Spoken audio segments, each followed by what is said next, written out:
Welcome back, everyone, to the Week 11 edition of the 2-on-1 Fast Break podcast. I'm Sean Kennedy at Philly Fast Break, joined as always by our NFL handicapper, Dan Erta. Dan, you almost had back-to-back winning weeks.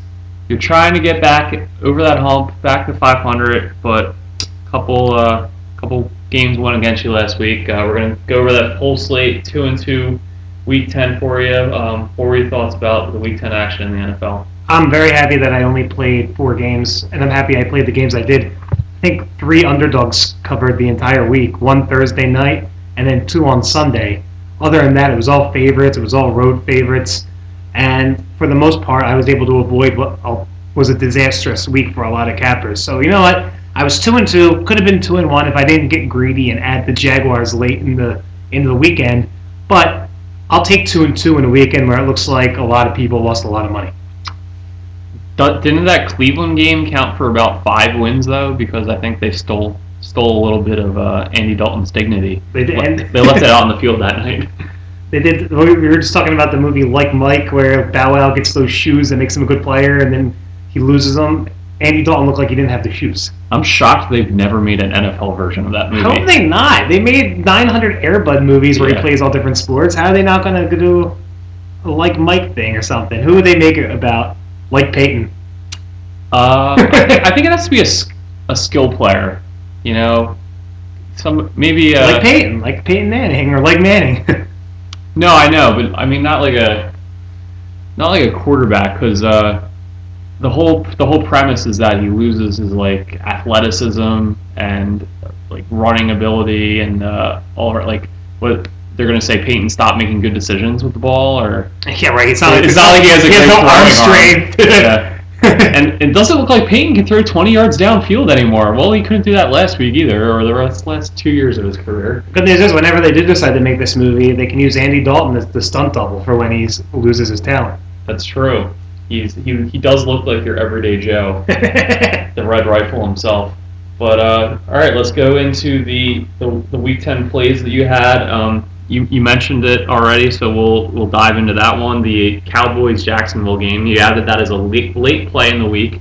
Jacksonville was plus 7.5, and after the first quarter, they weren't really in the game for a majority of the game. They added some points in the fourth quarter to make it look a little more respectable, but London did not treat the Jags well this year.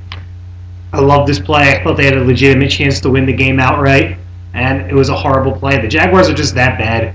And that's always been my rule of thumb, is not like, don't bet on the Jaguars. Every week, sharps say, 8 points is too much, 7.5 points is too much, 10 points is too much. And every week, the Jaguars find a way to blow it. They lose by 2 scores. And I've always been able to avoid that. But for some reason, this week, I just had a good feeling. It's the first time I ever played a horrible team like that, just thinking that they would be able to step up. And I was reminded why I don't. Yeah, the thing about bad teams is sometimes they just play really poorly, and that was the case this past weekend. Cowboys offense put up a lot of points against what was a pretty respectable Jacksonville defense throughout most of the year. Dez Bryant's second quarter was unreal. He had 1 target, quarters 1, 3, and 4 combined. And in the second quarter, I think he had 7 catches for 158 yards and 2 touchdowns. So did they just start feeling bad for Jacksonville? I mean, a guy puts up that kind of quarter. Why don't you go back to them in the second half? Well, I think what they did is they pulled Romo over after the second quarter, and they were like, listen, you throw this guy more touchdowns. He just signed with Jay-Z's agency. He is with Rock. That's more leverage, so I don't want you to throw him the ball anymore. So they're intentionally tanking his numbers to try to make him more affordable. If anybody would do that, who would it be? It might be Jerry Jones. It would be Jerry Jones. But something tells me it's not going to work. Plenty of people out there know how talented that man is, and he's going to get paid this offseason, that's for sure, whether it's in Dallas or somewhere else. There's going to be some money going to wide receivers this offseason, that's for sure. Yep. That's the NFL we live to watch today. It's an offensive league. And Macklin's a free agent. Dez is a free agent. It's Demarius. I think him and Julius. Aren't they both free agents? Yeah, I believe so.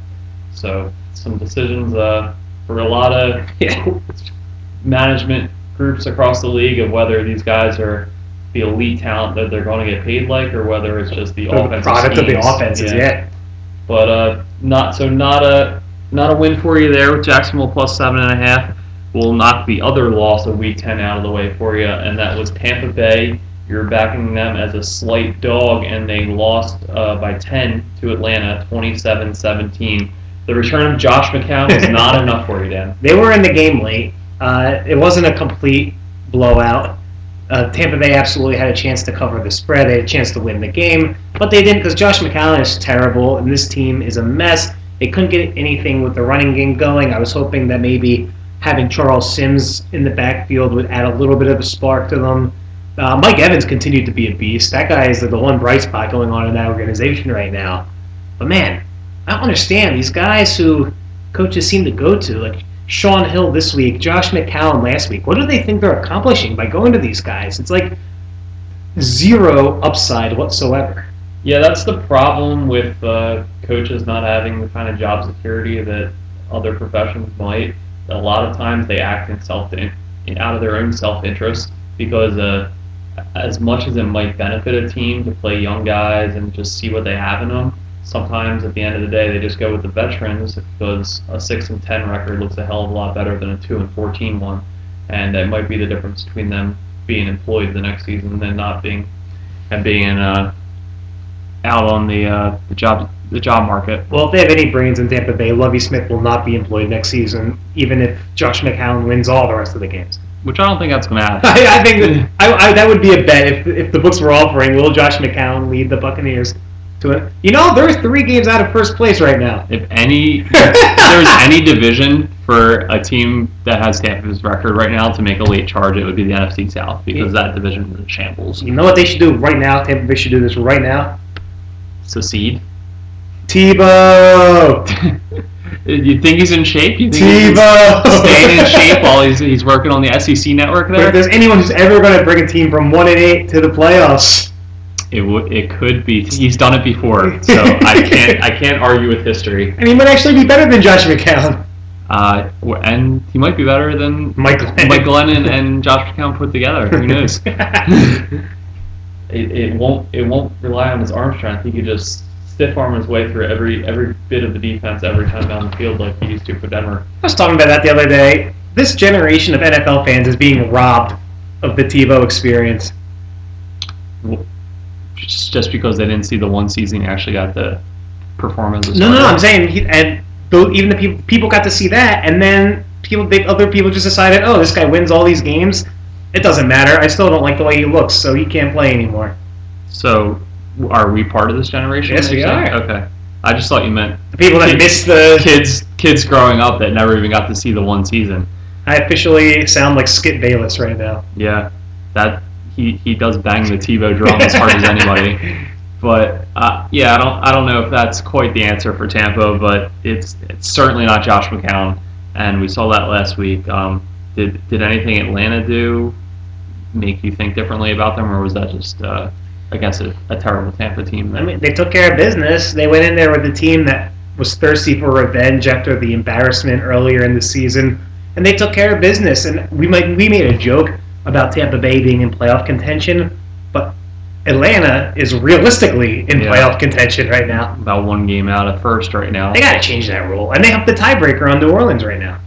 Yeah, if they win one more game, they're only a game back. Yeah. And right now, if the season ended, an under 500 team in the NFC South would get to the playoffs, whereas a team above 500 elsewhere in the NFC would be left home. They got to change that. Yeah, I agree. So if we'd be robbed of that year that Matt Hasselbeck led the 7-9 Seahawks to a round 1 playoff victory. The first ever big beast mode run game that really launched his marketing career. Because they were hosting the New Orleans Saints. Yeah, I think that game might have gone differently if it was in the Superdome. Just a hunch. All right, but that was the second loss for you in Week 10. Moving on to brighter things, and something that we were both pretty excited about was the Eagles covering. You had them at -6, and they might have been able to cover at -60 if they really wanted to. They wanted to, and I actually made 3 bets on this game. I don't count my props towards this podcast or my overall record. but I was on the Eagles big. I was on Jordan Matthews over 3.5 receptions and Jordan Matthews over 40.5 receiving yards. So he might have had that in one drive. He did have it on one drive. It was a drive in it was the first or second quarter, but it was the one where he caught a touchdown. Yeah. I think he had 4 or 5 receptions and he had all his yards. It was great. It was just one of those games where I knew exactly how it was going to happen, and when the game was over, I think to myself, if I only bet on games that I had that sure feeling about, I could really, really make some good money. So why don't you? Because those games are too few and far between. We do this podcast 3 times a year if I did that. All right. Well, I think that people would learn to accommodate a less frequent podcast if they're all winners. Spend $100,000 on every game, and that's all you have to do. It's really easy. But so we saw. I think the Eagles just looked really polished with the offensive system. They didn't miss a beat with Sanchez coming in there. He looked like I liked the Matthews plays because he looks like he has a great rapport with him, playing with the second teams throughout the preseason. They seem like they really developed chemistry. Yeah, they're on the same page with a lot of stuff. As for Carolina, we've been harping all season long that they're not a good team, and I think now that Cam Newton is visibly injured, he was the one guy that was kind of keeping them afloat at all. I think it's officially nail in the coffin time for the Panthers. Although they play the Falcons this week in a battle of playoff contenders. That's true. This could be it's a loser leaves town game. the official terrible team that doesn't have any chance in the NFC South, even though neither of them should. Or New Orleans could lose again, and they could all just be in contention some more because New Orleans is giving them enough chances to hang around based on their play. Yeah. But Eagles easily covering for you in the Monday night game, and your final win was your long-awaited closeout of your 3-team teaser, which was third leg of that was Denver getting teased down from minus 11.5 down to minus 1.5. I think it was 11 or 11. Yeah, something like that. So they only needed to win by a couple points, and they won by 24 as they won 41-17 in Oakland. Started out a little sluggish, but really piled it on in the second half there, and won that pretty easily for you. So anything to take away from that other than it was one of the best teams in the league, if not the best, against the only winless team in the NFL? They're like, what do you want me to do? Go into depth about that? Talk about C.J. Anderson's emergence. That's all I want to say is if you want to jump on C.J. Anderson's emergence, remember how good Brandon Oliver looked against the Raiders earlier in the year? That's true. The Raiders might be the fantasy running back kingmakers of the NFL. But we saw that last week. Denver just rolling over them. They're in a similar spot again this week on the road, and we're going to talk about that a little bit. So let's go into. So that was week 10. 2-2 brings your overall record on the season up to 16-22. You're laughing. I'm laughing. It's not great. The last couple weeks. Been a little better, right in the ship. We're getting in the positive direction. So still about half the season left to be played. So let's move into week 11 right now. And your first play and your only full play of week 11 is going to be the Sunday night game, New England, Indianapolis. You like a total here, and for anybody that's listened to the podcast throughout the year, you know what side of the total you're going to be on, and that's the over. Very high line, 57.5. Talk to us about why that doesn't scare you off. These two teams are just high-powered offenses. And coming into this game, do you really think that the Patriots or the Colts are discussing how to stop the other team? Because I think they both are realistic and know it's not going to happen. They're in the defensive. I'm sure the defensive. They're really talking about how to stop the overall teams. game plan. I'm saying both of these teams know going into this game what it's going to be. It's going to be a shootout. You got Brady, you got Gronk. Indy doesn't do well against the tight end at all, so Gronk's probably going to score 3 touchdowns again. And then New England's pass defense started the year really hot. They've come back down to earth, and now even with coming back down to earth, now they're going into Indianapolis to face Andrew Luck. This is going to be a game. It's kind of going to be like that playoff game last year that these guys played, where it's just going to be score after score after score. Both teams, they know this. There's not really going to be any attempt to. I don't think they're going to start magically handing the ball off to Ahmad Bradshaw. It's going to be the Jonas Gray show. The Jonas Gray show. Just watch. I think this game is what it is, and it's a shootout. 57.5 is such a ridiculously high total for the NFL. When I started betting in the NFL, 44 was a high total. Now you have things at 57.5. Now you very rarely see something that's not even in the 40s. But that's crazy because, with the way the game is now, with the new rules and the way that the quarterbacks and offenses are favored, as long as they're still under 60. And in a lot of these games, or eventually, the real total should be probably around 60, 61. Yeah, we're not too far off from that, and certainly a different game than even as recent as 5 years ago. I don't see any way the winning team of this game doesn't have 35 points, and I don't see any way how the losing team doesn't have 28 points. All right, so that's your prediction for Sunday night. I mean, I can't argue with the fact that there's going to be a lot of points in this game. They're both top 10 offenses, especially New England recently with Gronk's health no longer being a question mark for them. They've just been a completely different team offensively. And defensively, New England has the solid secondary, but they've been dealing with some injuries. They don't have the pass rush that they were hoping to have at the beginning of the season. The primetime overs have just been killing it, too.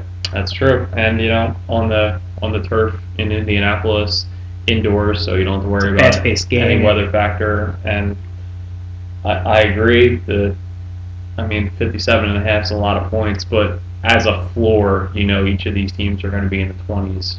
Like in the fourth quarter, this will have a chance to hit. Yeah, there's no way that you're going to be going into the fourth and saying there's just no way this can hit for me. So, and that's at the very least. So, 57.5. That's your only full play, Week 11, New England, Indianapolis. So, mark that one down. And finally, your other play for Week 11. Going to start one of these open teasers that have been very profitable for you. I needed something to be profitable for me this year. So, this is my bread and butter. Yep. So you're going to open one leg of a 3-team 10-point teaser, and that's, we foreshadowed earlier, that's going to be Denver minus 9.5 on the road against newly minted quarterback Shaun Hill and the St. Louis Rams. Teasing that down to plus 0.5, so pick them pretty much. Yeah, so hopefully they... but if they tie, I win. Yeah. So there has been a tie in the NFL this season, so... There was almost another last week. Yeah. This is... It's funny, Bill Simmons always talks about on his gambling podcast he does once a week how there was a year, I think it was 2004, where every week he would just do the 10-point tease with Philly, Pittsburgh, and New England, and it would just win every single week. Now with these open teasers, I'm pretty much doing that using Denver, whoever's playing the Raiders, and whoever's playing the Jaguars. Right. Whatever, and avoiding any iffy matchups, avoiding any bad spots. But the fact that you can keep these teasers open and just do these with the 10-point lines with Denver against the really bad teams and fade the Jaguars and Raiders and Jets when you know they're going to lose, it's really been working. So there's no reason to stop it now. The Rams have been pesky this year. They've given a couple teams a really hard time. They've won a couple games they shouldn't have won. But I don't think that they're going to beat Peyton Manning and the Broncos, and I don't think that Shaun Hill's going to make any difference. They're losing their weapons. We know Brian Quick's been out for a little while, and it just looks like the team is just about done for the year. Basically not a fantasy-relevant player on that St. Louis offense now that Brian Quick is out for the season. I mean, you can plug Trey Mason as a flex guy, but even then, that's a guy who's sharing carries with two other people. Not a lot of weapons that they have at their disposal. The offensive line hasn't gelled like they hoped it would with Robinson's inclusion out of the draft this season. Just not a lot of good vibes out of St. Louis this season. After there was some hope at the beginning of the year, your Super Bowl pick, of course. Hey, you know what? Still a chance. There's no chance, but I actually think I was validated. I made that pick when Bradford was still a quarterback, and they didn't have to go to their third stringer. That's true. And they've been in almost every single game. Yeah, they certainly have fought hard, and the defense has looked a lot better recently after they had that slow start to the season where they had about one sack over the first month of play. They've made up for that. Yeah, they've certainly made up for lost time in recent weeks, and Robert Quinn and that group is back to looking like the formidable unit we thought they would be. But they're just not good enough to beat the Broncos. But when you're facing a team that's first in the NFL in offensive DVOA and second in defensive, that's that's really a tough combination to beat. And I don't care if Ronnie Hillman's out this week. I don't care about them being on the road. They're just such a better team than the Rams, and I agree. Let's go. Just win, baby, win, as Al Davis would say. Yep. Just getting them down to basically a pick 'em that's all you could ask for. So be careful this week too. We just had this talk before we before we taped the podcast. There is so many games this week that are going to be fun to watch, but there's absolutely no value on any side. It took us a minute. We were going over a bunch of games, and then we just can't hit. We were just like, if we're trying this hard to find plays, then there shouldn't be plays. So I apologize for this 1 1/3 pick week. I know it's not the most entertaining thing to listen to, but just be careful. It's going to be brutal this week.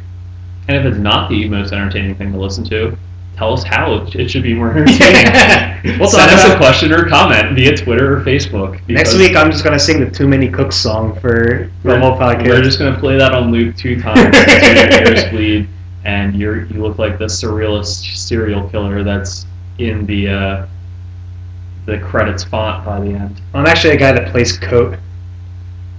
Plays what? The Coat. Oh, yes. The guy... I can be the pie. You can be Lars von Trier. Yes, I could be the pie. We should have just put this into the podcast this week. Talked about Too Many Cooks. I think there's plenty of other news outlets. Too many Brandon Cooks. Too many Brandon Cooks. As Bill Barnwell said that he was going to have a huge game just so they could use that joke. And Brandon Cooks went out there and had a huge game. Did Bill Barnwell say that? Because I tweeted that also. Yeah, he did. Great football minds think alike, I guess. That's true. It was just crazy how such an obscure, low-hanging fruit you both managed to grab for a quick joke. But yeah, so recapping Week 11, New England, Indianapolis over 57.5, Denver teased it down to plus a half. That'll do it for this edition of the podcast. Hopefully, this is 1 1/3 more wins in the book for you out there. I'll take it. And we'll talk to everybody next week. Good luck this week.